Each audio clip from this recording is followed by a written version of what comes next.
오늘 읽었던 말씀은 우리가 너무나 잘 알고 있는 말씀이고 저도 자주 묵상하는 말씀인데 평소에는 엘리야를 많이 생각하는 그런 말씀이었는데 이 말씀을 준비하면서 말씀을 묵상하고 또 이렇게 말씀을 공부하는 중에 엘리야보다 하나님께 더 초점을 맞춰야 되겠다 이런 생각을 했습니다.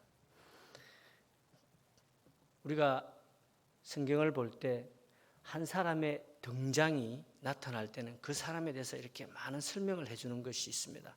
다윗이 그랬고 솔로몬이 그랬고 사울이 그랬고 바울이 그랬고 하나님의 쓰는 사람들이 이렇게 왔는데 희한하게도 이 말씀은 엘리야에 대해서 전혀 얘기하고 있지 않습니다. 그냥 갑자기 나타났습니다.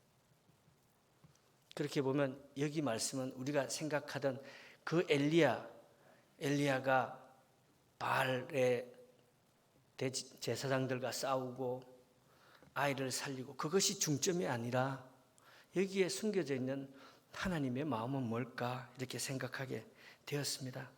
오늘 이 말씀은 오늘을 살아가는 우리에게 꼭 필요한 말씀이 아닐까. 그래서 사명자가 가져야 할 원리라는 제목으로 말씀을 나누고자 합니다. 여러분 열왕기 상하를 읽으실 때 여러분들 어떻게 느끼십니까? 저는 꼭 그런 것 같습니다. 막 이렇게 혼돈의 시대, 우리가 중국에는 춘추전국 시대라고 우리 경상도 말로는 가장 좋은 표현이 쑥시기판이다 뭐 이런 말 같은 느낌이 듭니다. 정말 이렇게 혼란스러울 때가 있는가. 그러면서 하나님께서 들어 쓰시는 모든 것이 도구가 된다. 여러분 오늘 이 말씀 속에 보면 가장 북이스라엘의 가장 악독한 왕 아합이 나옵니다. 남유다에는 또 가장 악독한 므낫세가 왕이 나옵니다. 둘이 똑같습니다. 비교해보면 최고입니다. 최고. 그런데 오늘 이 엘리야는 디셉 지역이 어디냐면 이 므낫세 지파가 있던 그 지역에 살던 사람이고 오늘 나온 선지자입니다. 여러분 이 말씀을 오늘 조금씩 묵상해보면 하나님의 뜻이 하나님의 마음이 어디 있는가 우리는 알 수 있습니다. 이 말씀을 보면 그때 당시에 얼마나 말씀이 희귀했는지 알 수 있습니다. 거의 말씀을 잃어버린 것 같습니다. 다 그것이 그쪽 지방에 있던 우리 성경에서 하나님께 가장 골칫덩어리가 바알이었습니다. 끊임없이 바알로 싸우고 있었습니다. 가나안의 수호신이 바알이었습니다. 우리가 쓰는 하나님을 얘기할 때 비슷한 이 표현들이 중첩되는 게 많습니다. 바알을 가장, 남편, 소유자, 주인의 의미로 가진 신으로 우가릿 만신전의 주신이었습니다. 만 가지 신인데 최고 대빵이 이 바알이었다는 것입니다. 이 바알은 또 전능한 영웅, 전능자 바알, 우리의 높으신 바알, 우리의 지배자 많이 듣던 말이죠. 하나님을 일컬을 때 우리가 이랬는데 이 사람들은 이렇게 바알을 불렀습니다. 바알은 그보다 더 중요한 게 뭐냐면 이 구름을 탄 자라는 의미가 있습니다. 여러분 오늘 이 말씀에 보면 수년 동안 하나님께서 이 땅에 비를 내리지 아니하실 거다 이렇게 얘기합니다. 그 가장 중심에는 뭐가 있느냐? 비라는 게 들어있습니다.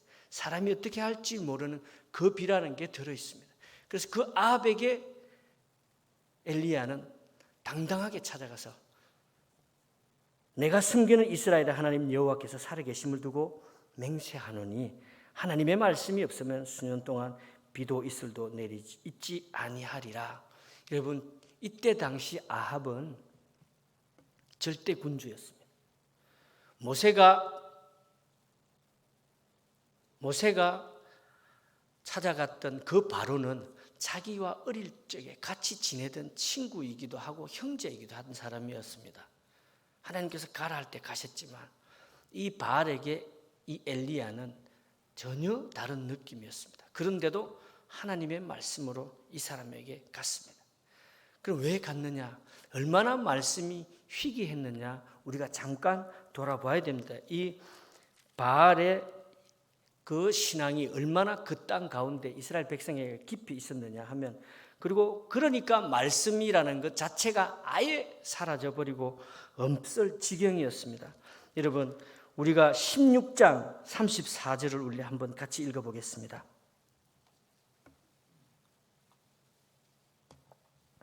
16장 34절 다 같이 읽겠습니다.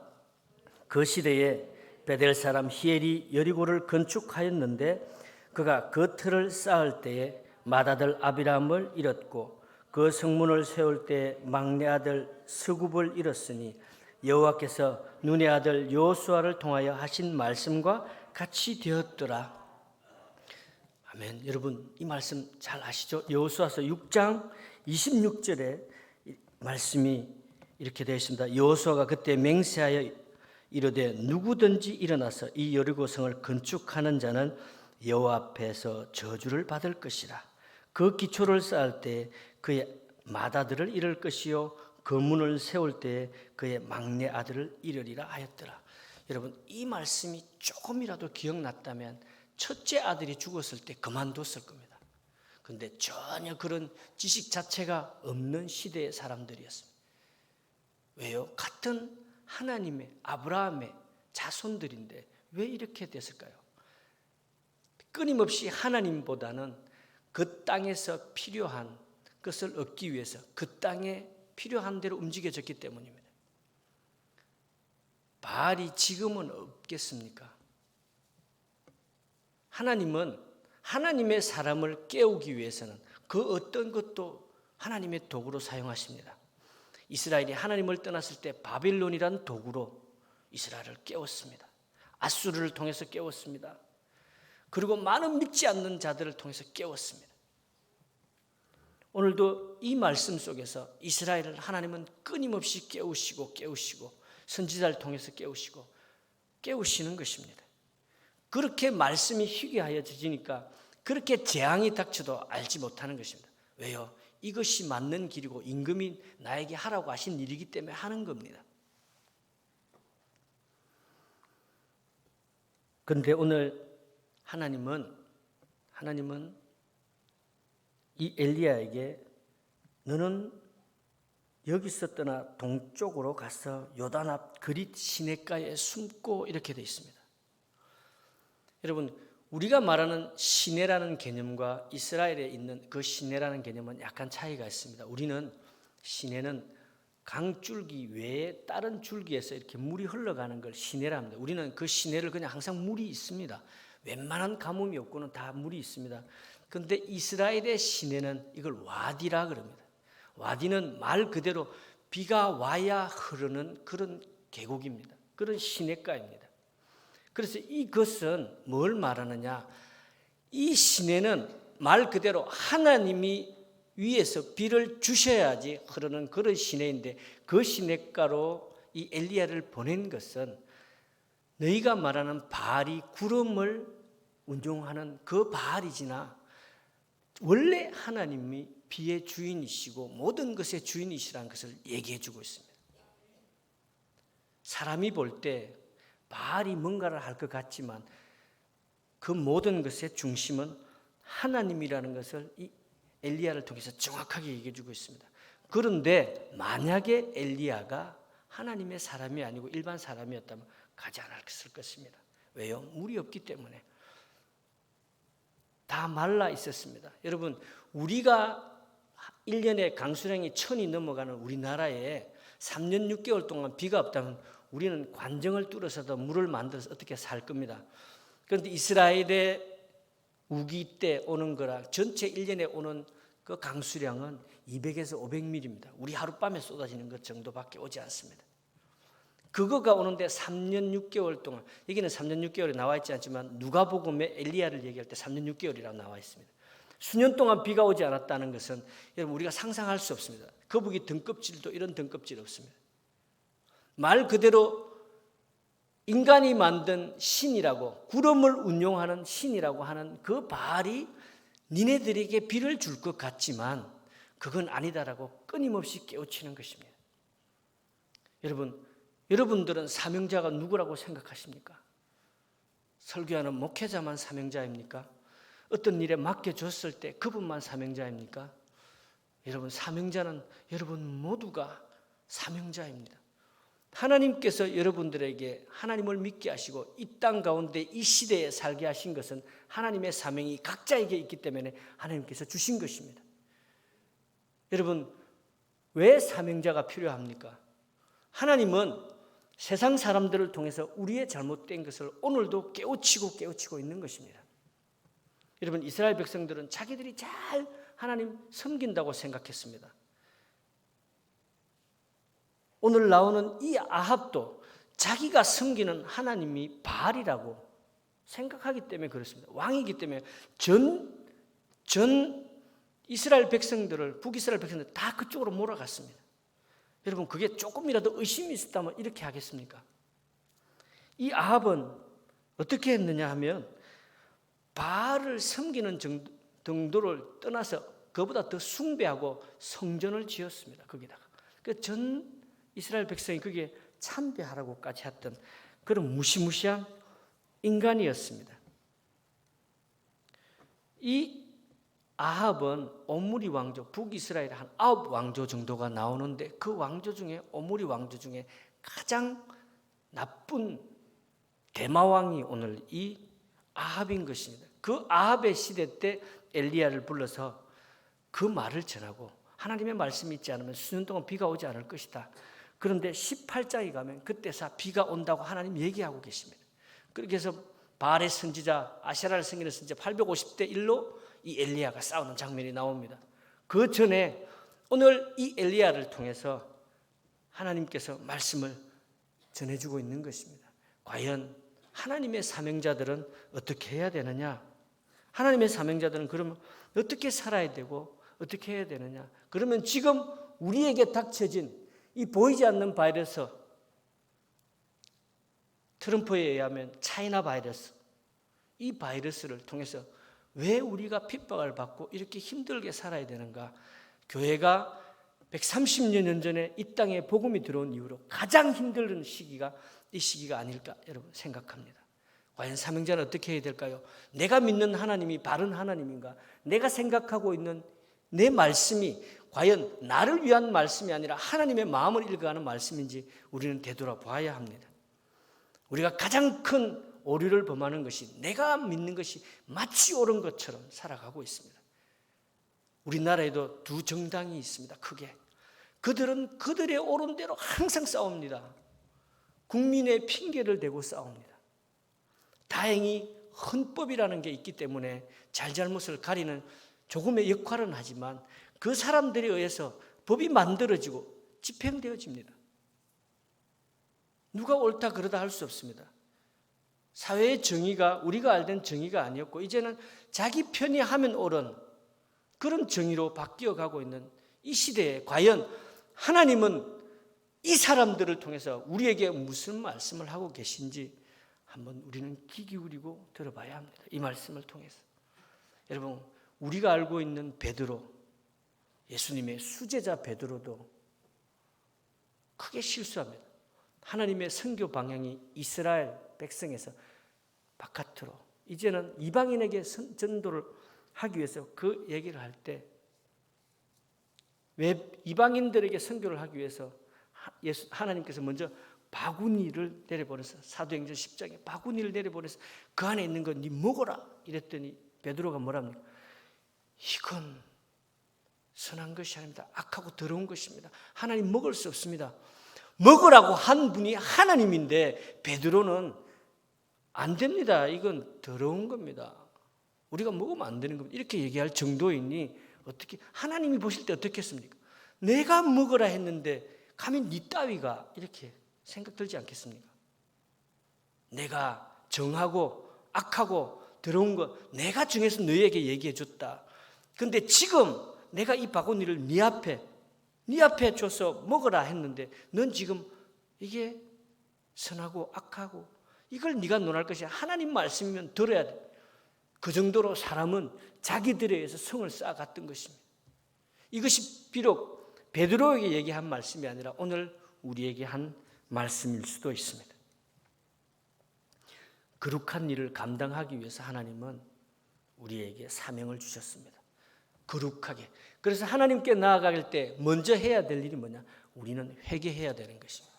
그래야 거룩한 하나님을 만날 수 있는 것입니다. 세례 요한이 첫 번째 외친 말씀이 회개하라였습니다. 예수 잘 믿으라가 아니었습니다. 회개하라, 돌아오라는 것이었습니다. 네가 생각하고 있는 기독교관, 네가 생각하고 있는 성경관, 네가 생각하고 있는 신관이 비뚤어졌으면 바로 돌아오라는 것이었습니다. 말씀의 중심으로 돌아오라는 것이었습니다. 여러분, 오늘 우리는 아침에 중고등부 말씀 제목이 말씀을 나눈 얘기 중에 누가복음 10장 25절에서 나오는 율법교사 얘기가 우리 중고등부랑 얘기를 나눴습니다. 말씀을 나눴습니다. 그 율법교사가 예수님의 행적을 다 듣고 알고 있었습니다. 5,000명을 먹이시고 죽은 자를 살리시고 이런 많은 이적들을 그 땅에서 다 알고 있었는데 이 율법교사는 자기는 율법에 정통하기 때문에 예수님께 정면적으로 얘기해서 예수님을 창피 주기 위해서 영생을 얻으려면 어떻게 해야 됩니까? 마치 지가 예수님보다 더 하나님의 아들인 예수님보다 더 낫다고 물어봤습니다. 예수님은 율법에 뭐라 써 있더냐? 그 사람이 율법학자라는 걸 반드시 알기 때문에 율법에는 뭐라 써 있더냐? 이렇게 물어봤어요. 율법에는 내 이웃을 내 몸같이 사랑하라고 써 있는데요. 내가 그것도 모를 줄 아십니까? 예수님께 그래 얘기했습니다. 예수님은 그래서 그 율법학자에게 그럼 그 율법에 써진 대로 해라. 네가 아는 대로 해라 이놈아. 이래 얘기했더니 율법학자는 내 이웃이 누구입니까? 물어봤어요. 이웃을 몰라서 물어봤겠습니까? 그분의 이웃은 항상 자기 율법학자의 수평에 있는 그런 기득권자들, 자기가 맨날 만나는 사람들, 자기가 말하는 그 정당에 속해 있는 사람들, 내 이익을 위해 모여있는 그 사람들이 자기의 이웃인 줄 알았습니다. 그러니까 그 사람들에게 나는 내 몸과 같이는 안 했지만 그래도 잘 지내고 잘 살아요. 그 나머지는 난 몰라요. 이렇게 막 나갔습니다. 그때 예수님께서는 비유를 들어서 얘기했습니다. 강도 만난 걸 얘기해 줬습니다. 제사장, 레위 지파, 그리고 니네들이 사람 취급하지 않는 사마리아 사람, 이 세 부류를 얘기해 주면서 거기에서 강도 만난 자의 이웃이 누구냐? 네가 똑똑하다면 그 이웃이 누구냐 물어봤습니다. 그때 율법학자는 그래도 회개하지 않고 사마리아 사람입니다 얘기하지 않았습니다. 자비를 베푼 자입니다 이렇게 얘기했어요. 얼마나 사람이 악한지를 보여주는 것입니다. 예수님이 바로 앞에 와 있는데도 우리 죄 때문에 우리를 구원하기 위해서 와 있는데도 끊임없이 예수님을 시험하고 내가 아는 것이 나의 하나님이고 내가 아는 것이 성경의 진리보다 앞선다는 것 아니겠습니까? 우리는 그런 우를 오늘도 범하고 있습니다. 물질의 바알, 명예의 바알 많이 있습니다. 마치 그것을 포장해서 하나님의 것인 양 우리는 오늘도 살아가고 있습니다. 그러면 하나님께서 우리에게 주신 사명자가 가져야 할 태도, 그 사명자는 어떻게 살아야 될까? 첫째는 자신의 마음을 비워야 합니다. 하나님께서 그 아합에게 엘리야를 보낼 때 가고 싶었겠습니까? 그리고 두 번째는 그리 시냇가로 가라는 것입니다. 그러면 그 시냇가에 네가 씻고 먹고 하지만 먹는 거 까마귀를 통해서 내가 날라다 주겠다. 여러분, 까마귀는 레위기에 나오는 정한 새가 아닙니다. 하나님은 엘리야를 사용하실 때 다른 것들을 통해서 또 깨우쳐 주시고 일하시게 만드시는 것입니다. 정하다 정하지 않다는 하나님이 정하시는 것입니다. 우리가 생각할 때 까마귀가 날아다 주면 이건 정한 새가 아니기 때문에 우리는 먹으면 안 됩니다. 그러나 하나님은 까마귀를 통해서 네 먹여줄 테니까 그리시네로 가라. 그리시네는 니네들이 바알이 만드는 물이 아니라 하나님이 주시는 물이 흘러야 흐르는 그곳이다 라고 하면서 엘리야에게 가라 했습니다. 그때 엘리야는 갔습니다. 그 자리에 갔습니다. 여러분, 사람인지라 왜 두렵지 않겠습니까? 그러나 하나님을 아는 엘리야는 그 말에 순종했던 것입니다. 어떠한 질문도 하지 않았습니다. 베드로는 하나님 이거 더러워서 못 먹어요까지 하나님께 반기를 들었지만 이 엘리야는 그런 말 하지 않았습니다. 예수님께서도 자기 사명을 이루실 때 요한복음 17장에 아버지께서 내게 하라고 주신 일을 내가 이루어 아버지를 이 상에서 영화롭게 하였어. 하나님 뜻이니까요. 하나님 뜻이니까. 그리고 마지막에 하나님께서 주신 그 사명 다 이루었다라고 십자가에서 예수님 돌아가셨습니다. 마음을 비우고 우리의 생각을 비우고 주님의 뜻이 무엇인지 순종하는 자가 사명자인 것입니다. 그리고 사명자는 순종하는 마음이 있어야 됩니다. 여러분, 이 엘리야를 하나님께서 너는 사르밧으로 가라. 여러분, 사르밧이 어디냐? 시돈에서 가장 그 시돈 땅이었습니다. 시돈 땅 사르밧이었습니다. 거기는 말 그대로 하나님과는 전혀 상관없는 바알의 왕국이고 바알의 땅이었습니다. 사르밧으로 가라는 것입니다. 거기 가서 과부가 니를 음식을 주게 하리라. 그때 모든 것이 기근이었기 때문에 가난한 사람은 많이 가난하고 거의 굶어 죽습니다. 그런데 우상을 섬기는 이 이상한 사람들은 항상 자기들 지도자들은 잘 살고 백성들은 다 죽습니다. 그 여인에게 찾아가서 네게 음식을 주겠다. 네 가라. 여러분 상식적으로 생각해 보십시오. 아무것도 없어요. 기름도 없고 물도 없고 3년 6개월 동안 비가 오지 않으면 거기에 남아있는 나무가 뭐 있겠습니까? 뭘로 뭐 하겠습니까? 그런데도 가라 하면 엘리야는 하나님 거기서 어떻게 합니까? 물어보지 않았습니다. 그리고 그 여인이 굶주리고 이제 마지막 남은 걸로 이거 먹고 우리 아들하고 저 죽을 겁니다. 죽는 날만 기다릴 겁니다. 라는 사람인데 가서 여러분 달라고 하면 상식적으로 누가 주겠습니까? 미친 사람 아니야? 이렇게 하고 배척하지 않겠습니까? 그런데도 엘리야는 갔습니다. 왜요? 하나님은 하나님을 모르는 사르밧 과부를 움직여서 엘리야가 하나님의 일을 하게끔 만들어 주신 것입니다. 왜 우리에게 우한 코로나가 왔습니까? 저는 그렇게 생각합니다. 하나님이 알곡과 쭉정이를 구별해야 될 시간이 왔다. 우리가 말씀을 들어서 하나님 말씀 잘 믿었고 복 받아서 이 나라 이때까지 잘 살아왔고 기독교 역사상 가장 큰 평화를 이루고 기적을 이룬 이 나라가 이렇게 하나님 복 받았습니다. 우리가 스스로 고백하고 말했지만 그게 차고 흘러 넘쳐서 하나님을 잊어가는 이 백성에게 이 일을 통하여 하나님을 깨달아라는 것이라고 저는 생각합니다. 이런 고난, 고통 받아본 적이 없었습니다. 왜 국가는 교회를 굳이 교회가 병의 발원지인 것처럼 얘기하고 예배를 가장 사람에게 가장 중심이 되는 가장 귀한 권리인 신앙의 자유를 왜 강탈해 갑니까? 우리가 잘못해서 그렇습니다.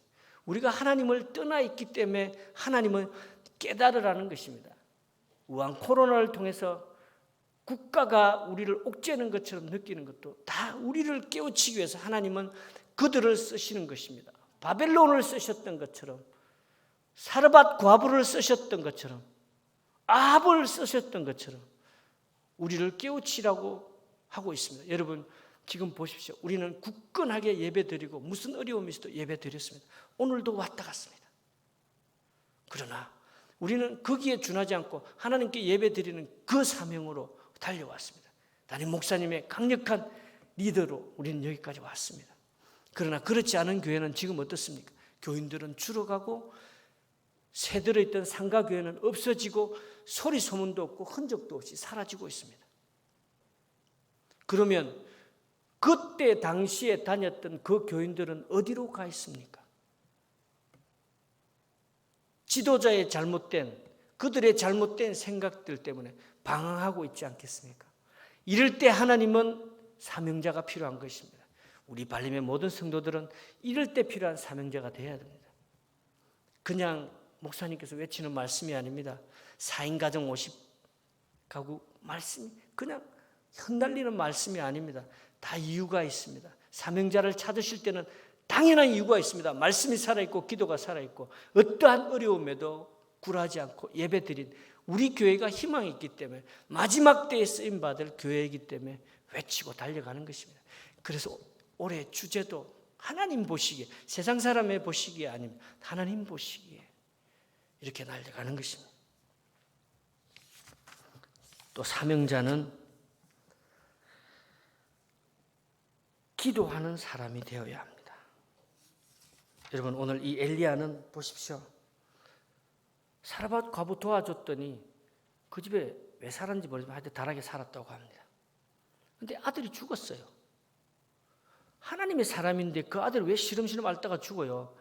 모든 게 완벽하게 갖춰졌는데 의식주가 다 갖춰졌잖아요. 이제는 먹을 것이 하나도 없다가 그 다른 사람 고통받고 힘들고 모든 것이 없을 때 기름, 음식이 절대 떨어지지 않은 완벽한 가정에 있었는데 애가 시름시름 앓고 죽는 거예요.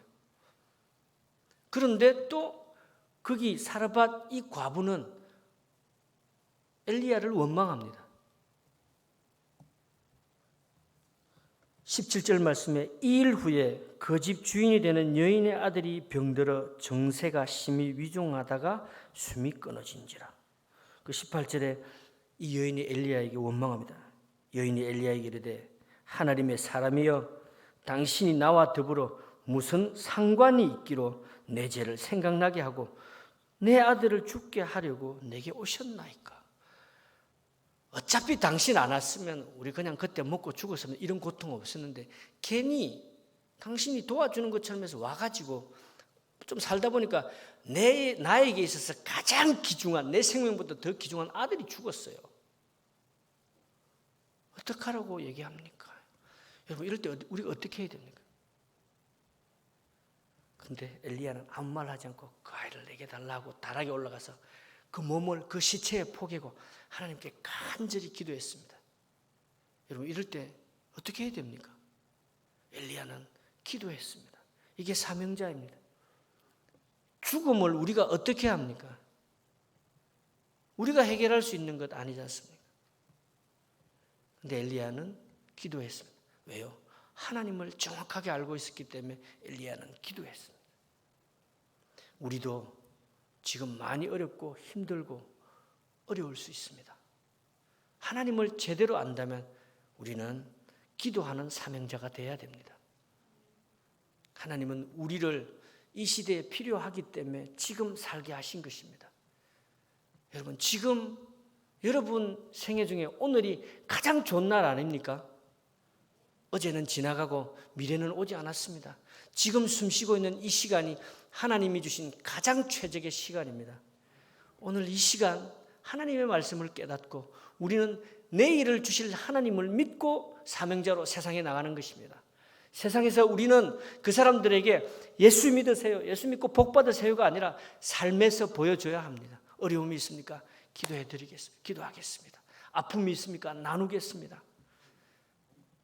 이것이 오늘 엘리야를 통해서 하나님의 마음을 드러내는 것입니다. 아무도 모르는 가부를 찾아가게 하시고 그 악의 대마왕인 아합을 찾아가게 하고, 그리고 내가 도와줘서 복 받았다는데 갑자기 어느 날 갑자기 왕창 망했어요. 당신 하나님 믿으면 잘 된다며. 근데 다 망했는데 어떡하라고. 이 상황이 지금 이 상황 아닙니까? 그때 엘리야는 아무 말 하지 않고 애를 안고 가장 아픈 부분을 안고 하나님께 기도했던 것입니다. 하나님은 기도하는 수단을 통해 사명의 목적을 이루시기 위해서 우리의 기도를 즐거워하십니다. 우리가 기도하고 기대하고 하나님을 바라볼 때 하나님은 반드시 응답하시는 줄 믿습니다. 사명자를 부르시고 생활 현장에서 복음을 증거하도록 이끌어 가십니다. 여러분, 하나님이 돈 많이 벌어와라 하지 않았지 않습니까? 내가 너에게 분부한 대로 가르쳐 지키게 하라. 어디까지? 땅끝까지 이르러. 여러분, 우리의 땅끝이 어디입니까? 우리 생활이 우리의 땅끝 아닙니까? 우리의 땅끝이 저 아프리카입니까? 우리의 땅끝이 저 북한입니까? 아닙니다. 우리의 땅끝은 바로 우리 생활에 있는, 내가 생활하는 것이 지금은 나의 우리의 땅끝입니다. 거기에서 만나는 수많은 믿지 않는 사람들, 바알을 숭배하는 사람들, 이 사람들에게 우리의 선한 영향력을 끼쳐서 하나님이 원하시는 천국 복음, 땅끝까지 이르러 하나님 복음 전하는 우리가 되시기를 간절히 축원합니다.